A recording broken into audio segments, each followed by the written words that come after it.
What's up guys, welcome to my channel. If you're new here, please consider subscribing. My name is James and I'm doing my video journal. Today is episode 2, so I have a lot to share with you. Let's get those credits rolling.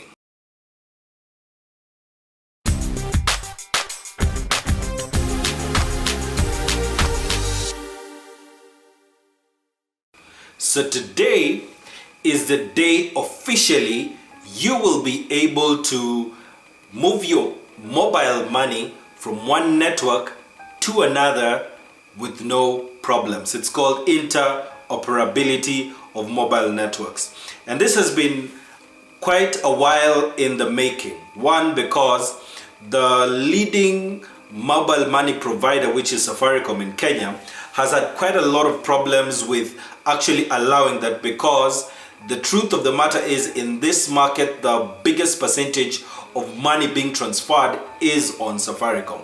And they had made it extremely prohibitive for you to be able to move money to any other network. In this case would be Airtel and T-Cash.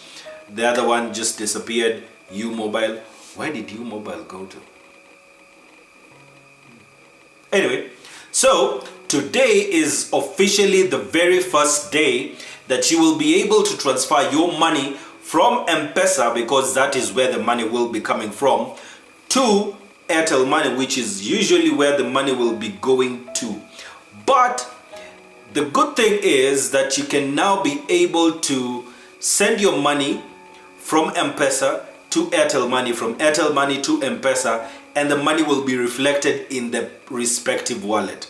The thing that is not there at the moment is, if you're not a network's customer, for instance, if you're a Safaricom customer and someone sends you money, you cannot go and withdraw it at an Airtel agent, which to me should have been the bigger platform to go for, so that it doesn't matter which agent you are, you can still be able to serve all the customers.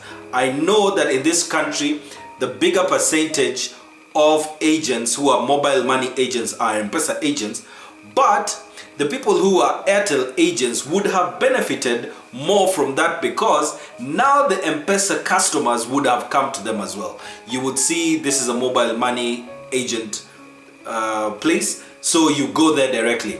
But that is not there at the moment. And I'm not exactly sure why. If you have any idea, please let me know in the comments why that has not been done yet, because I would have expected that since there's one system that is for transfer money from one wallet to another, then the agency network as well should have also worked in the same way. And that for me is quite interesting, because I'm not sure exactly why they did not go that route.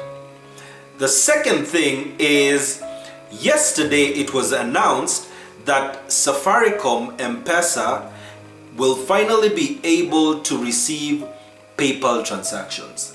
And that is quite interesting, because mobile money remittance is becoming more and more popular, especially due to home remittances, especially incoming remittances that are being done by people that are in foreign countries. I know that is one of the reasons why that was introduced, because people who are from outside would either send money to your bank or sending to Western Union or MoneyGram. Now MPESA is coming in as well, so that if you have money on your PayPal, you can be able to send directly to your MPESA.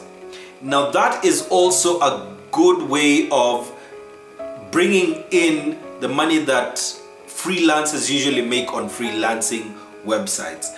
I know that the way it used to be was that if you wanted money in Kenya shillings very quickly, and you had to use an Equity Bank account where you had to connect it, then you had to wait for 3 to 4 days.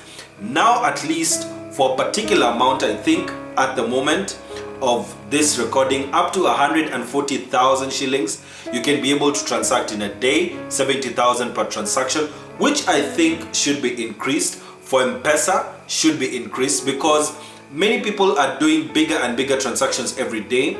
Or I don't know, maybe there is a way that you go to Safaricom and they usually just enhance your limits or something like that. I am not sure, but 70,000 I think is still a bit small, and I think that's where PesaLink usually comes in. Although I have not seen the way PesaLink has actually affected mobile money on M-Pesa, especially because that was a promise. PesaLink was supposed to be the place where you would be able to transfer your money up to $1 million without any problems, but I have not seen the traction that has been there because of PesaLink, and people are still using RTGS and EFTs and not using PesaLink. I don't know where the idea died. Maybe you know, so you can tell us. The third thing is a report that was done yesterday by the Business Daily, and the headline read something to this effect. It said, what KCB pays its top executives, Kenya's biggest banks set space for rivals with detailed report of how it compensates directors. And the gist of this article, which I will share in the link below, the gist of this article is that the CEO and the top executives were paid a particular amount, and I think what was lost in translation is the fact that every single public institution is supposed to declare how much it pays its top management. And I think that is what is most important in that article. Whatever he earns is whatever he had negotiated, and it is pegged as well on what he made for the bank and what the bank made at the end of the year. And that is completely legal.